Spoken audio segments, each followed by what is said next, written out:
Okay. Right. Okay, everyone. Lovely. Welcome to this Energy and Sustainability Working Party meeting, Monday the 10th of June. As usual, any decisions taken here have to be ratified by council or town clerk under delegated powers. And as has already been said, welcome to lost you there, Councillor Jarvis, and there. And I think I saw Nan as well, yes, and everybody else. Right, item 2, Colin, apologies for absence. I haven't received any apologies. Okay, lovely, thank you. Item 3, which is declarations of interest, request for dispensation, anybody? No, okay, let's move on to the item 4 quickly then. Confirm the meetings of the minutes of the meeting held on the 8th of April. Would you, I'm assuming that members have already read this and happy with it. So if so, can I have a proposer, please? Councillor Liz Smith, seconder. Councillor Damien Page, just beat thing. All those in favour, please show. Lovely, thank you very much. Moving on quickly to item 5, actions from the previous meetings that are not on the agenda. So the first one is 5A, solar panels for Clements Community Centre. Says here, Councillor Dave Smith to find current lead for solar. Yeah, well, according to our structure chart, it says Andy Oswald. So Andrew Oswald is still the lead, as far as I'm aware. I have emailed them. Must say only the last week, but I haven't had any contact, any response yet. So I'll chase up again. The other person who might be involved is Peter Goody, G-U-D-E. Can't see him on my list. No, he's. I think he still works for West Suffolk. Well, he certainly writes an article, I think, for the Bury Press. All right. To do about energy savings and sustainability and everything. Well, it comes under the service description for the regulatory services and the climate change efficiency, energy efficiency and carbon reduction. And that's all, as I say, the energy sustainability manager is Andy Oswald. Yeah. Yeah. Okay. Peter Goody, you said, though. G-U-D-D-E, yeah. Okay. Right, so there's nothing more we can do on that at the moment. Item B, which is down to me, is biodiversity project site. Other than that original answer I had from Haverhill, I've had no further thing, and they're not answering my emails at the moment. The people I know, so I can't even progress the regarding the site next door to the cemetery. And finally, item C, which is Chapel Drive. I don't know if that's going to be Joe or Colin. Councillor Mason, have you got any updates? Yeah, I'm happy to feedback. I had a chat with Matthew Fox, who seemed to think that the planting of having some trees there, it is possible in some locations. The discussion regarding planting pots, again, he saw no reason. There needs to be a 500 mil distance between any planting pot and the curb, but consultation with residents notwithstanding, he didn't seem to think there were any reasons why a planting project couldn't take place on Chapel Drive. Thank you. Okay, thank you for that. Right, if there's nothing else on item 5. Yeah, apologies. Yeah, yeah, go on, Colin, sorry. Where did that leave us? Do we have anything on next steps? Next steps, Chapel Drive. You're breaking up a bit, Colin, but I think it was about next steps for Chapel Drive. You got anything, Councillor Mason? Okay, so it very much depends on how the town council and this committee want to forward projects. whether we do it in combination with West Suffolk Council, whether plans are drawn up, or whether that is something that you want to do yourselves. It would all need to be consulted on with residents, and then of course costed, and obviously there could be funding implications there. So probably some drawing up of plans and consultation with residents as to what might be possible to see if we can gauge reaction would be my ideas of possible next steps. Colin, any thoughts on that? I'm just in terms of, is that an action for the town council? It worries me slightly a little bit if we're talking about costs, because you might have loads of other streets asking for the same things, and we could end up with quite a high cost to the ratepayer.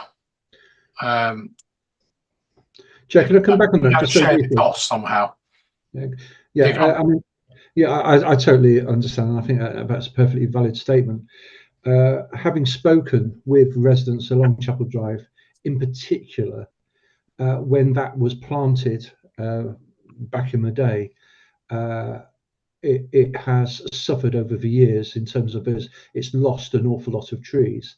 So whilst what you may say there may be other claims, I don't think necessarily that it's on a whim that the residents would like to see some return to how it used to be.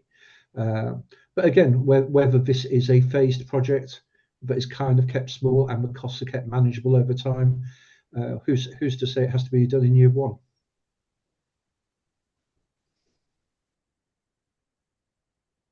Councillor Day-Smith. I don't know how it was before regarding trees, but how do we lose the trees? Were they vandalised, or was it just died over the years? Or so it's nobody's real responsibility to actually replace them. Like if it was a new estate, any new trees would have to be replaced within a certain time, wouldn't it? But there's nothing like that says any particular body has to replace them. No, not at all. I mean, my view is when these estates were created, it was with an imagination as to how they should be. And I'm certainly not suggesting that it will ever return to the halcyon days. And certainly Colin's suggestion of having some planters with trees, well, is certainly not the same as having them put in the ground. But I think the utilities in quite a few places make that problematic. Again, the notion of community gardens, or planting pots, or in terms of what biodiversity means to this committee, it can be as big or as little. If you're wanting to share the love, then do less on Chapel Drive, but kind of explore the possibilities. Because we could maybe cover other areas of town as well. Thank you. Okay.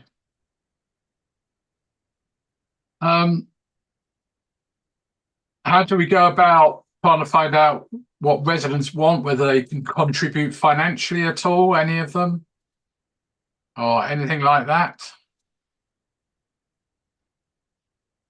Do we put out a leaflet to residents of Chapel Drive, or a letter or something? Any thoughts, anyone? All quiet. Any thoughts, Colin, at all? I don't want to. Well, we certainly compose something to write to residents and ask them what their thoughts are, not just in terms of would you like us to put some tree planters in, but what would they see as the positives, what would they see as the problems of doing it, and then we get some ideas of what people think from that method, and also how we can overcome any issues that they raise, any concerns they might have. There's not that many houses that are actually on Chapel Drive where the trees would go, I would imagine. A lot of it is on green space. Yeah, Councillor Day-Smith? Angela Wilson last week was mentioned about sponsoring trees and whatever. I mean, isn't it something where we should be including the tree wardens? Wouldn't that be their natural territory? Yeah, very good point. Maybe they could canvass the residents, even if it's just distributing letters through letterboxes. Maybe, I don't know.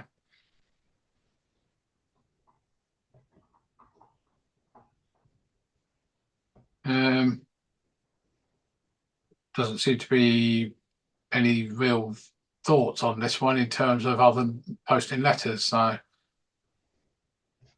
should we try that first?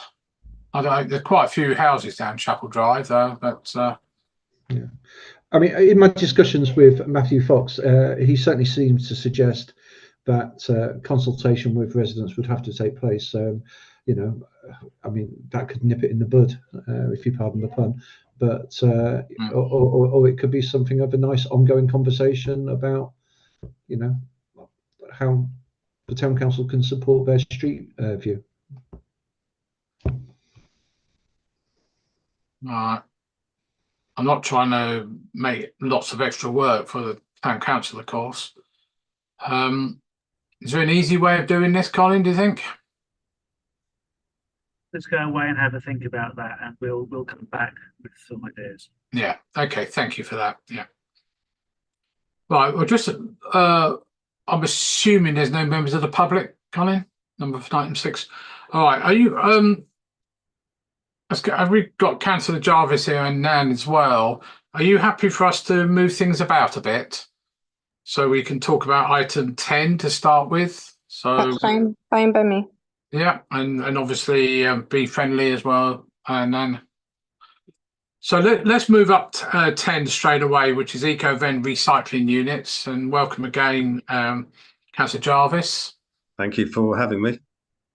And rollout of these units across the district is the agenda item. So I'll pass it over to you. Okay. I don't know how much you all know about it. I think some of you do know more than others. If you sit on West Suffolk Council, you probably know a little bit about it. But we started a deposit return scheme. This is the first of its kind in England. We'll say UK because I'm not entirely sure, but I think it might even be the UK. But anyway, machines currently we've got 2 in Newmarket and 2 in Bury St Edmunds. Now I don't know the way they work. We don't have a central government directive. We don't have the same systems in place that 40 other countries do. So we're not in a position to give money, you know, like a deposit return scheme. You pay Peter to pay Paul, you give 10p. When you buy it, you get 10p back and you return it, that kind of thing. But what we do instead is that we've got we have businesses, local businesses and national retailers, Currys, for instance, all these kind of things. So you take your bottles back, you receive points for the bottles, and then you can redeem these points against, you know, a TV or 20% off Wildwood Pizza and Newmarket Bury, these kind of things, you know. So it not only incentivizes the consumer, but it's also good at driving footfall to businesses, those that want to get involved. And so far, it's turned out to be quite successful. It's doing quite well. This is about the idea behind this really is as much about education and social engineering. I won't sound too kind of weird about it, but you know, this is stuff that they've been doing in Scandinavia since the 50s. And this is why they're so far advanced with environmental concerns and their social responsibility when it comes to it. So, you know, we are looking at a climate change emergency. The mitigations that will come in the future will be far, far more obtrusive than just simply taking your bottles back. But to get people involved and get them used to it, especially young people, is imperative. And, you know, it's vital that we get these basics right. We cannot deal with climate change until we get the basics right. We all remember the Corona bottles and the way it used to be in the UK. This is the same system. I mean, it was almost launched in Scotland, and I don't know if you know about that, but it was a complete debacle. All the systems were in place, the machines, everything ready to go, and they pulled it. So it's a bit of a disaster.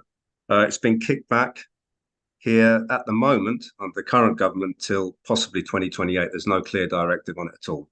So we took the step to try and anticipate future government policy, which is coming. It's only a matter of time.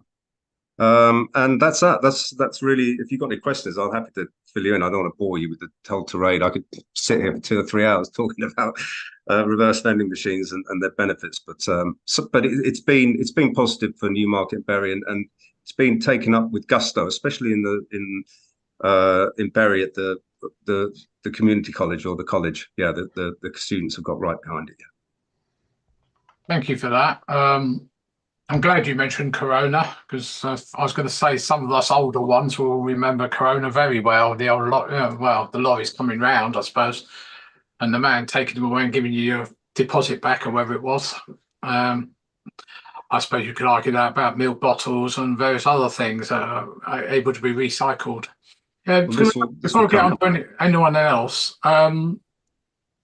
is there a cost to this, to the council or public sector? Okay. Now, theoretically, this is theory. Theoretically, a deposit return scheme should cost the municipality nothing.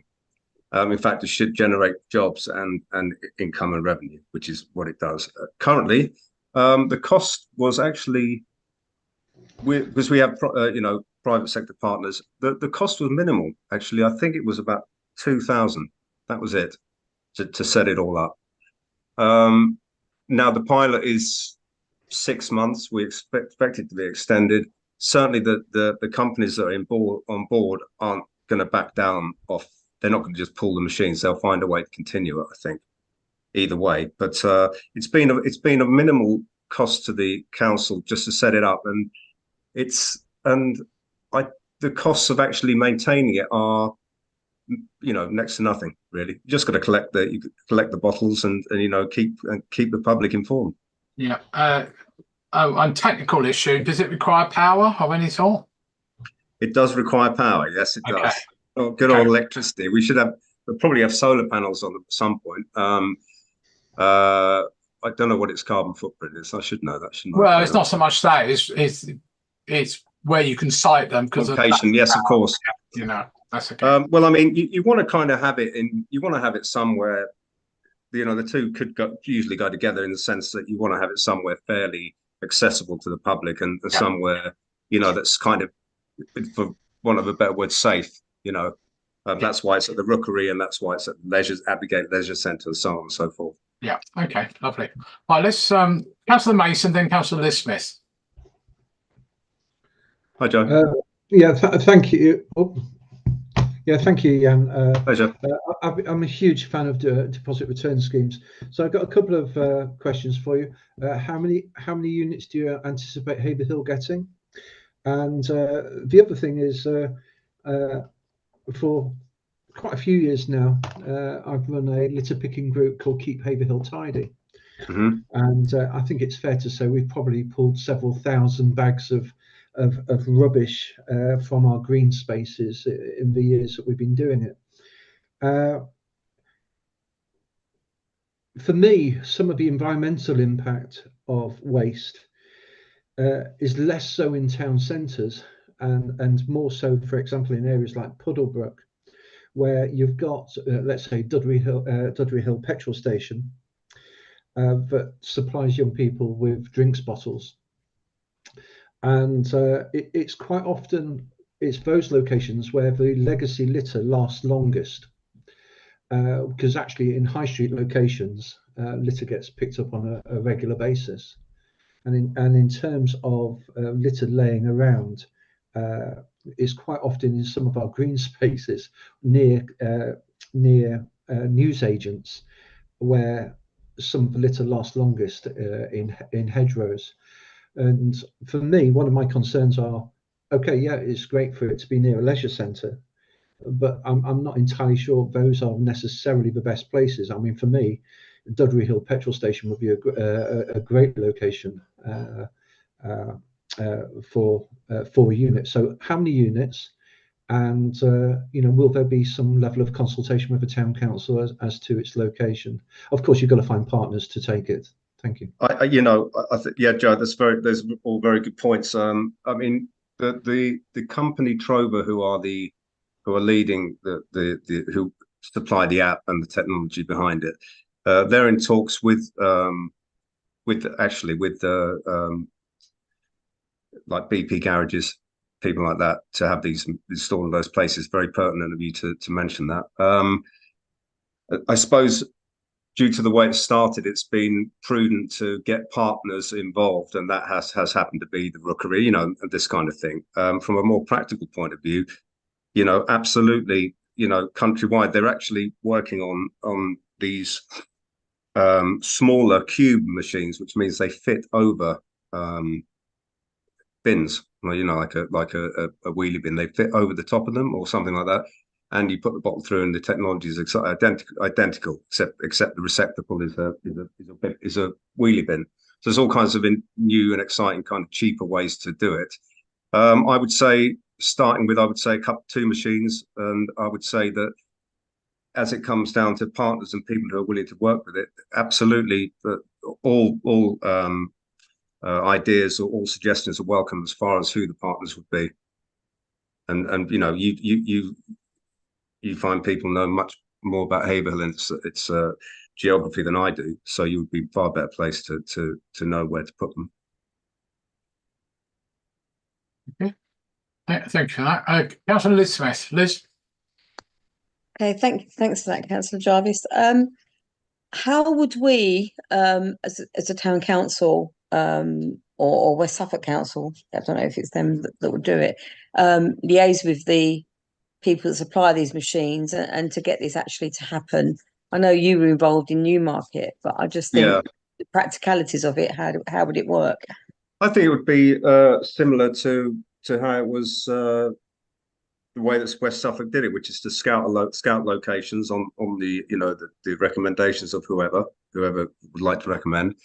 Scout it, find desirable locations. They did the same thing in Bury.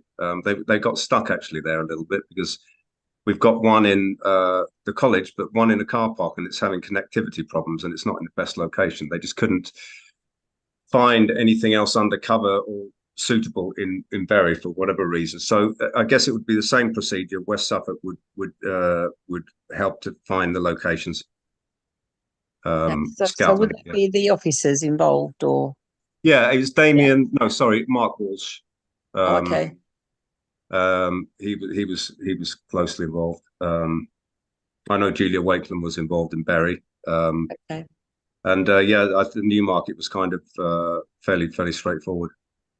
Okay, thank you. Just so I know which officers to perhaps talk to. And I would say at the moment, the scheme's got a couple of months to go. I presume it's going to be extended. I think, to be blunt, we all know the way that councils work, and we all know the way that West Suffolk Council works, and always you have to be a little bit pushy to get it done. So I can be quite forceful about it in a nice way about extending it to Haverhill. I know that the company Trover are very keen to do it in Haverhill. They're ready to go.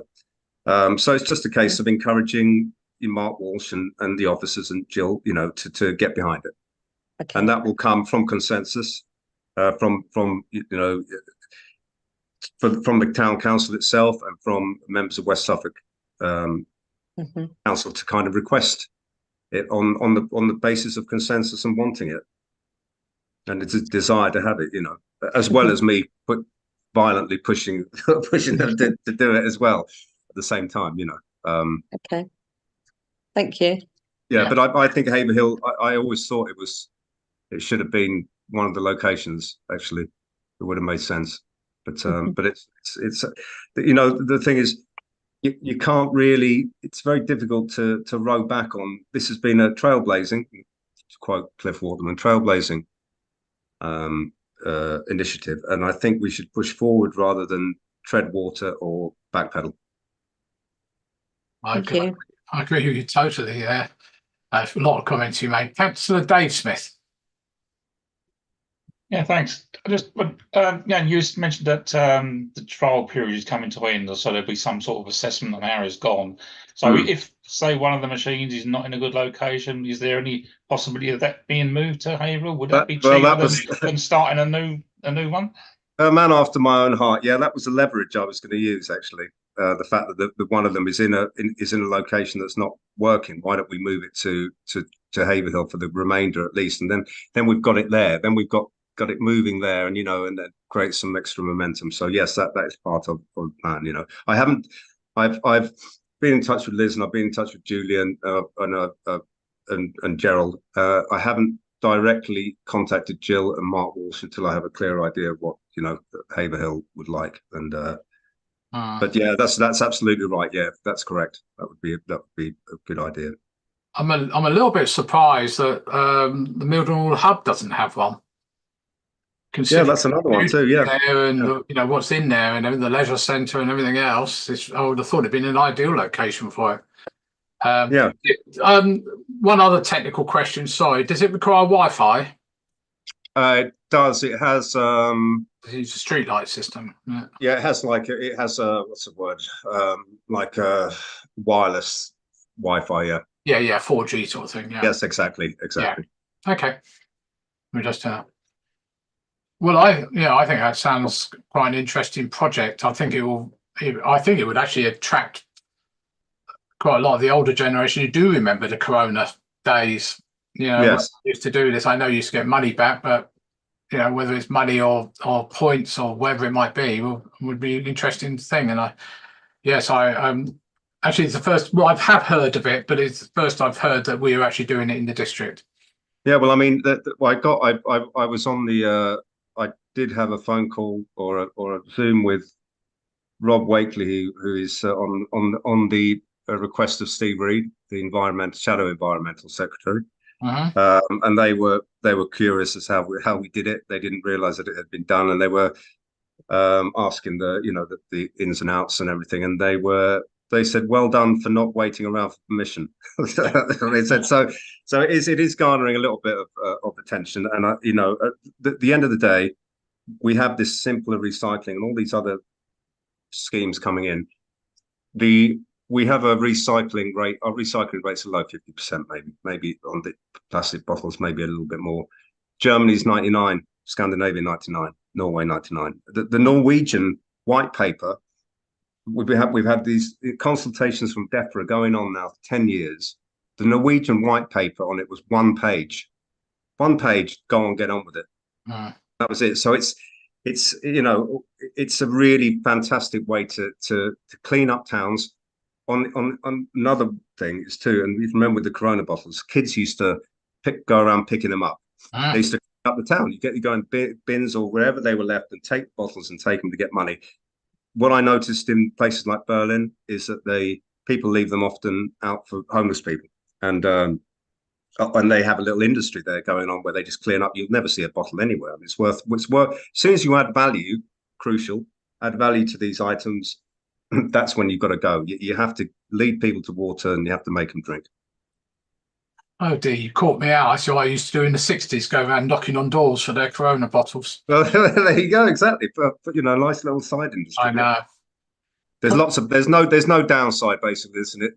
And eventually this way of doing it will be assimilated into curbside collections, whereby you'll scan your milk bottle in your paper curry, whatever your disposable curry or fast food or whatever. All these things will be scanned, and you'll get rewards or money back before you put them into your green or your blue bin.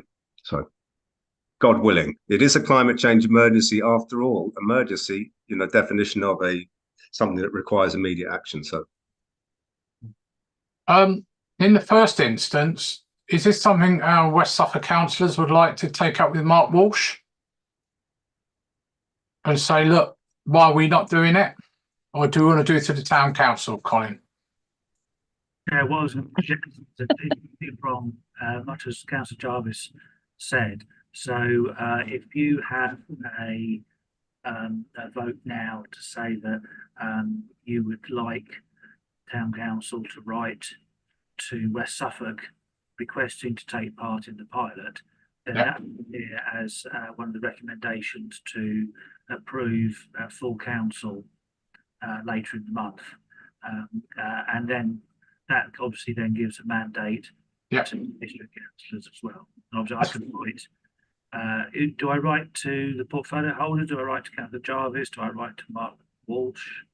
Or all? I would have said Mark and the portfolio holder copy to Councillor Jarvis, I would have thought, and explained that, you know, we've been briefed about it and we're very Yeah. interested.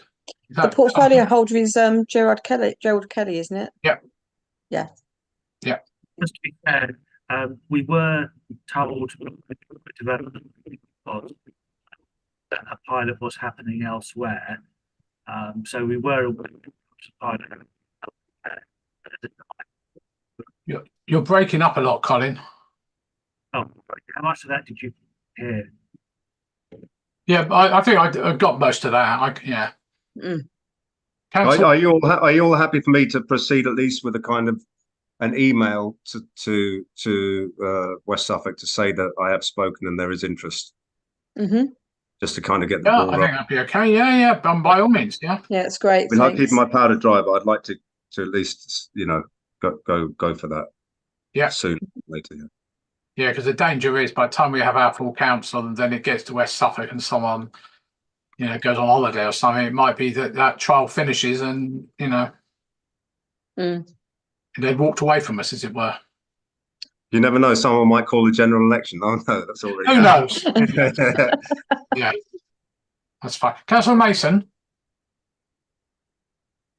Thank you, Chair. I was actually just trying to think outside the box just a little bit there. Obviously, deposit return schemes are something that I really value. And as a county councillor, I would love to see projects like this extended across the county in Mid Brilliant. and East Suffolk as well. And so, you know, not without wishing to give you any additional work, I would highly recommend packaging your idea and the project and the proposals, and to share that with Suffolk County Council, Yes, I'd be happy to do so. Who may well look favourably and offer some support. I don't know, but I mean, Suffolk County Council has responsibility for waste disposal, and has spoken about the desire to get involved in deposit return schemes, but of course, you know, the date has been pushed back from when the government initially said that they were hoping to have it. So yeah, that would be my suggestion, to package it together and maybe spread the word. There has been a similar scheme, not council led, but in-house.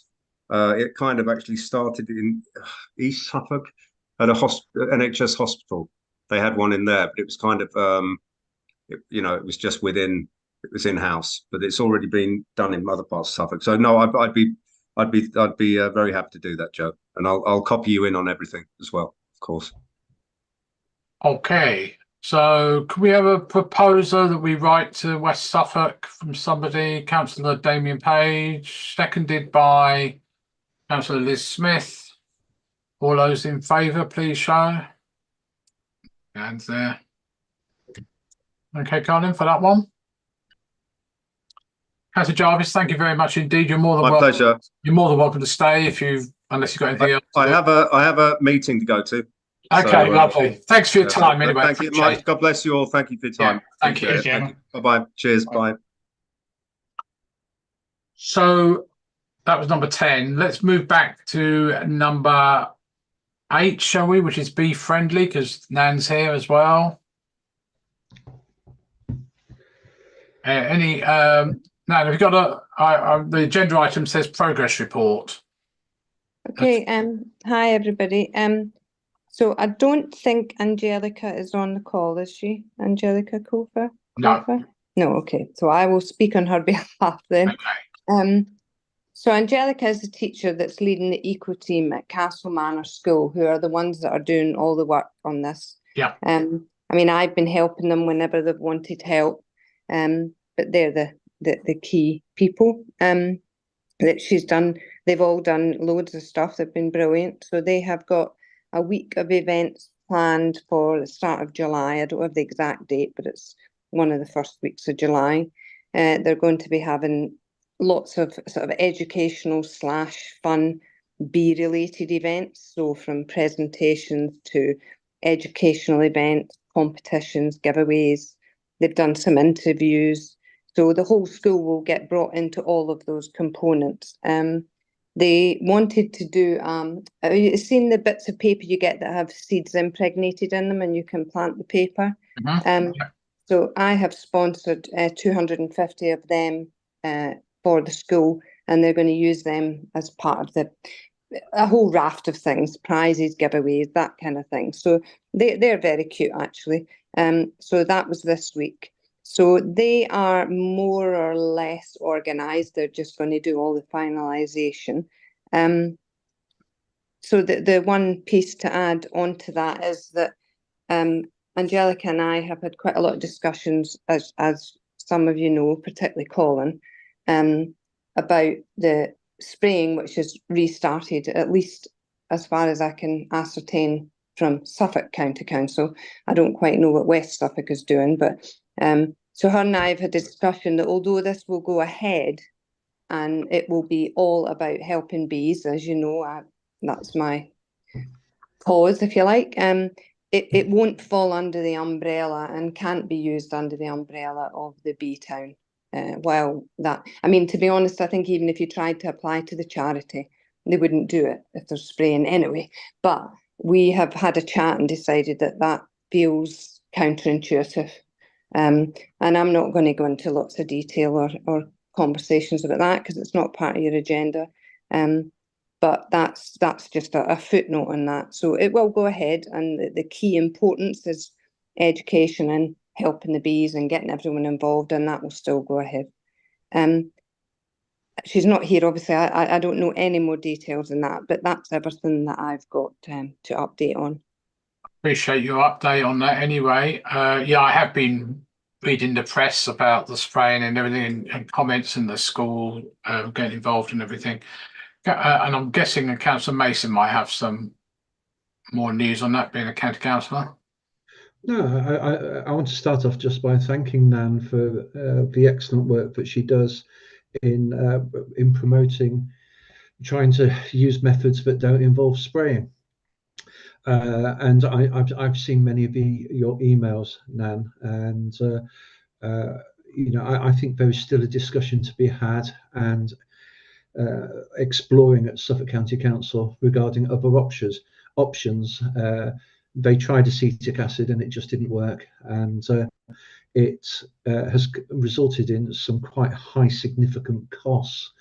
It's not so much to do with the curbs, although I think we've all seen the curb burn along the grass edge where they've been spraying curbs, but on paths, the weeds that have grown through have lifted paving slabs, and across Suffolk County Council they have become uneven in places, and the ensuing cost of having to it's not so much manually pulling those weeds, but actually lifting the slabs and having to relay them again has been quite problematic for the council.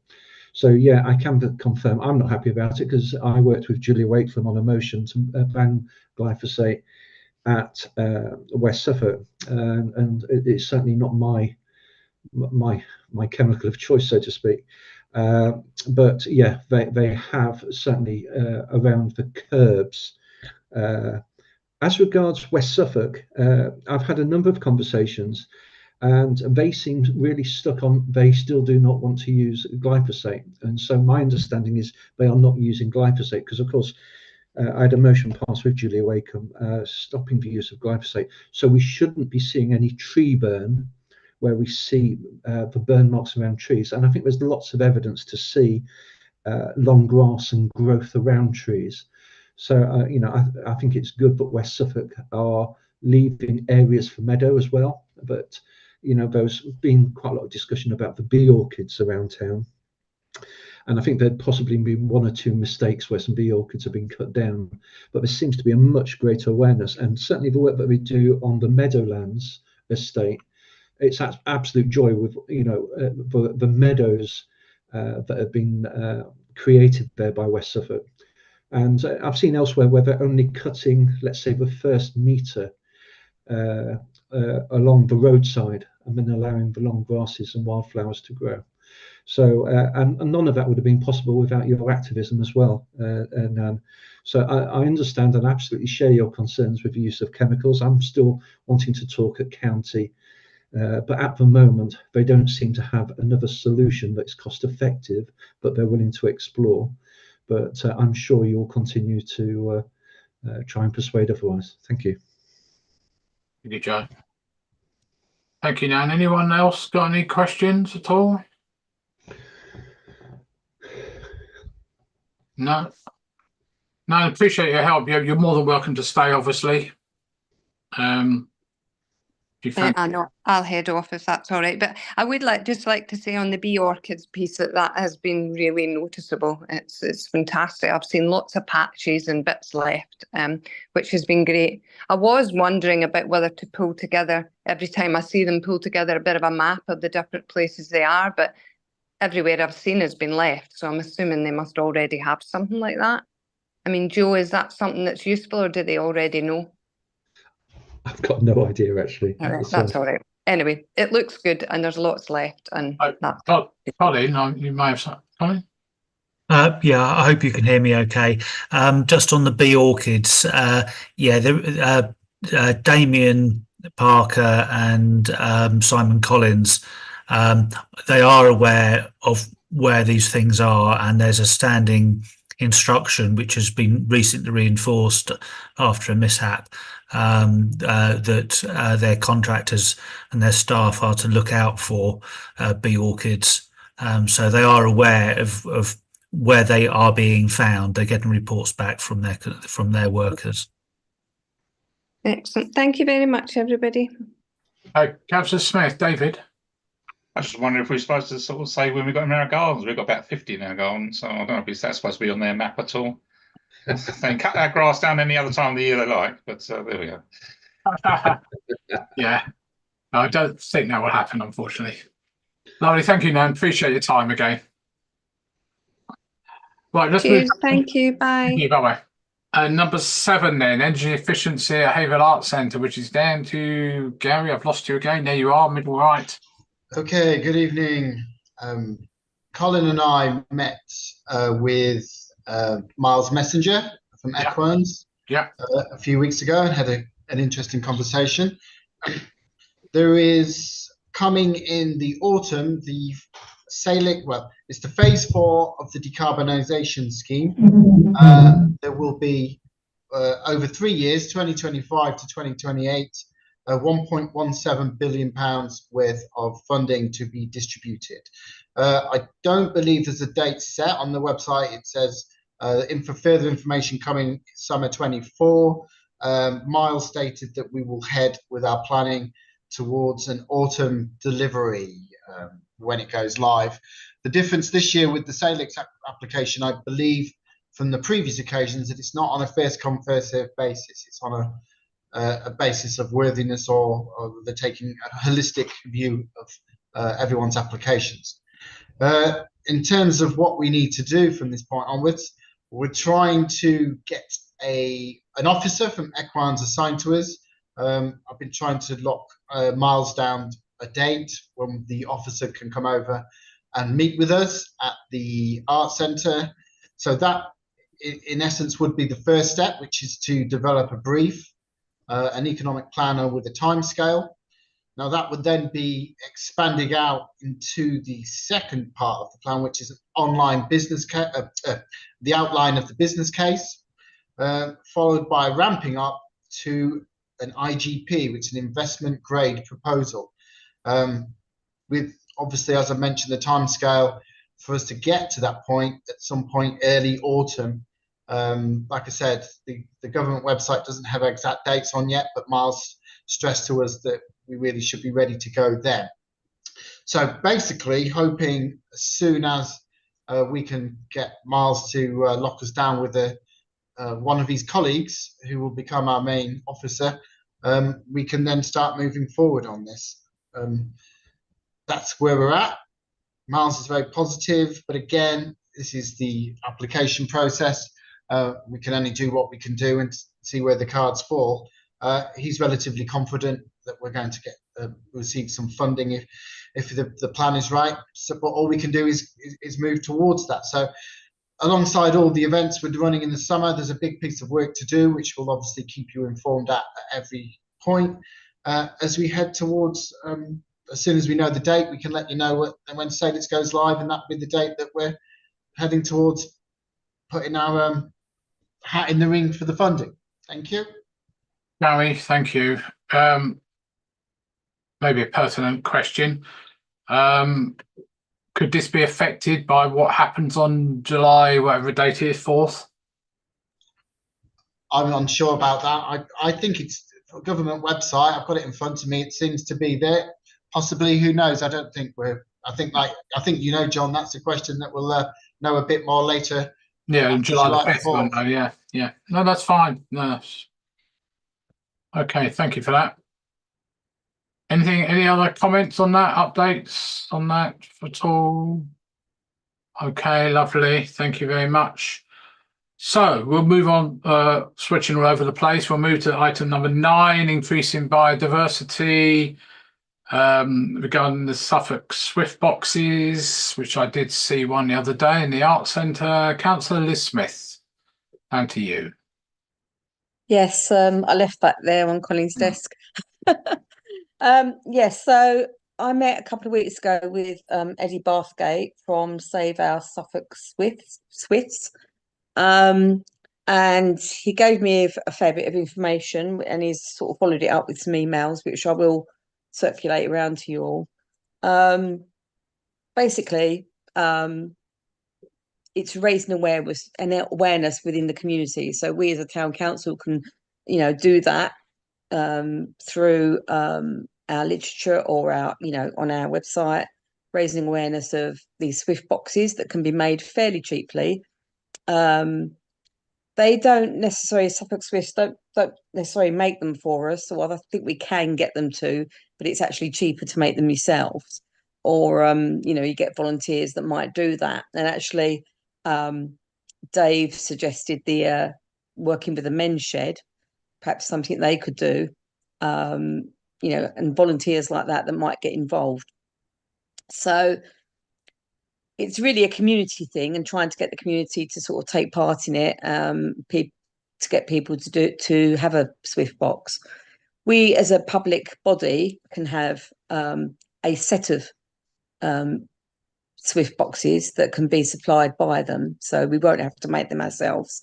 But it's if we want it on one of our public buildings, or what he has also suggested is perhaps if the schools want to get involved, because what they can do is, if it's a school, because they can provide one of these sets that they get funding for within the community.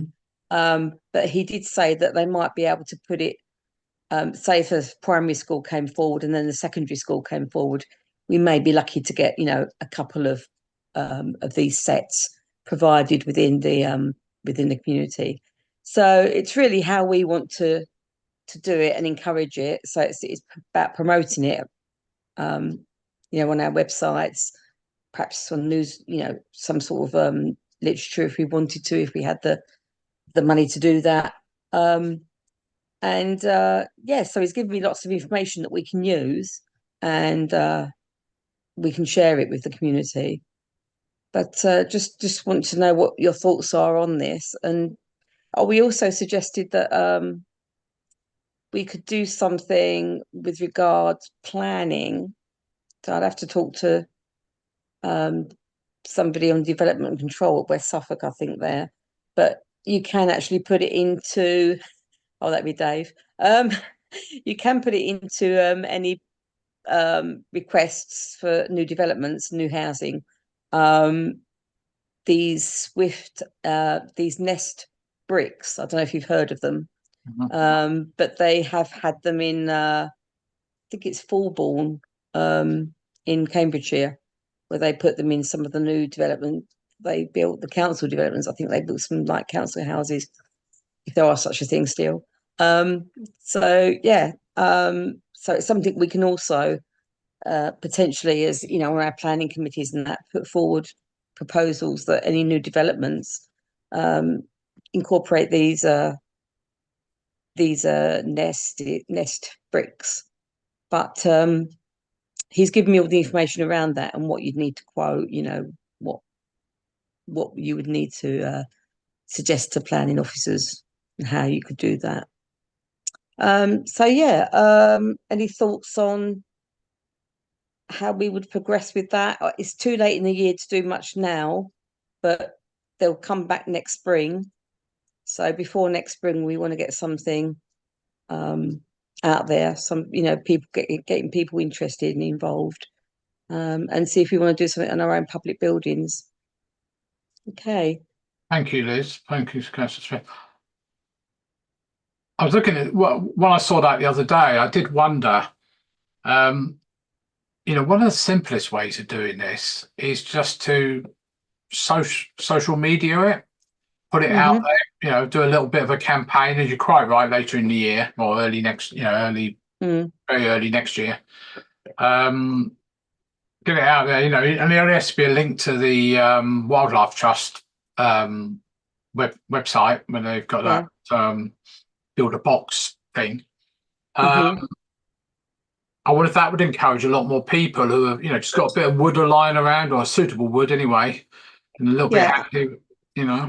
He gave me plans of how to build them, because they've got to be built a certain way, so you don't allow other birds in. That, you know, you'll notice that hole on that one was quite narrow and wide.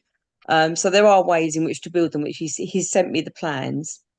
And also he's going to be doing a talk, not him, but the guy Simon that goes around and does the talks, are going to be doing a talk in Hunden in I think in February, March time, and they said they could sort of on the back of that do one in, you know, in Haverhill, so we can have a, you know, perhaps, you know, have it at the art centre or something, or somewhere else within this town, for people to come along and hear. Yeah, I think it's, and in terms of the brick side of things, it'd be interesting to know if you really do need planning permission to do that. You know, if we went to the current two big developers in town and said, would you consider on some of the houses you haven't yet built, you know, to just I think that's something you can quote as a planning condition. I think that's what he was saying. Yeah, you probably can, a bit like back boxes and things like that, you know. Councillor Dave Smith. Yeah, just thinking, you know, if they're going to link in schools and as well, perhaps the woodwork classes might want to get involved in making some of these things. You know, kill two birds with one stone, or no? That's an unfortunate expression, isn't it? Do they still have woodwork classes? Who knows? I don't know. It's been nearly 50 years since I left school. Oh, okay. It's more than that. Yeah, but I mean, I'd be happy to contact the school. It's a bit late now because it's sort of nearly the end of term. But in the new term in September, I'd be happy to send some of the information around to the schools, to see if they want to get involved as well. So yeah, but I'm happy to lead on this and perhaps have a talk with Sarah or whoever I need to talk to to get the publicity out there. Yeah, I think that would be quite easy to do, to encourage people to go out and do that. Colin, sorry. Thanks, Chair. As well as that, which sounds an excellent idea. I think it's called resistant materials now, so they can use plastic and all sorts. It may be that a group like the Men's Shed may see that as a fundraising opportunity if they are. I don't doubt their ability to manage to beg and borrow the wood and other material, and then they could sell them at some of our events. Because really, people want to put them up in the autumn, so that they're kind of lost all their kind of human smells, etc. by the time the Swifts come back to check them out. Yeah, that's true. Yeah, good idea. Yeah, and you've got firms like Bradnam's, of course, who have tons and tons of offcuts. Yeah, I'm sure they I don't know what they're doing. They may shred them down to sawdust, perhaps. But Okay. Well, I'll put some feelers out there anyway, and I'll talk to the men's shed. that'd be great. That's Thank you fine. for the work you've done on that. Thank you That's for all that. right. It's really interesting, actually. He's also got a house martin project going on as well. We've got house martins in our house. Well, one thing we might be able to do, and I can do if you want, is to write to both Persimmon and Redrow, Yeah. and just see whether they've got. I mean, I have written to Redrow about something else recently. I haven't had a response yet. Right. Okay. But yeah, it might be worthwhile. We got a meeting with Persimmon on Thursday, haven't we? I think it's Thursday. Oh, okay. Thursday Well, afternoon. perhaps mention maybe it there. raise it then. Yeah. Yeah, that'd be good. Thank you. I'll send the emails you sent me anyway, so you've got Lovely. more Thank you. background information as well. Appreciate that. Thank you. Right, and nothing else on that one item. So, item number 11, items for next meeting. I've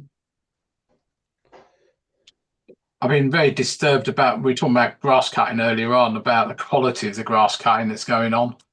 And just missing out swathes of places, including visibility for vehicle splines, where they're just not cutting grass where it should be cut, and cutting it where maybe it should be cut. And that's not just West Suffolk. I'm talking about Haverhill as well around here.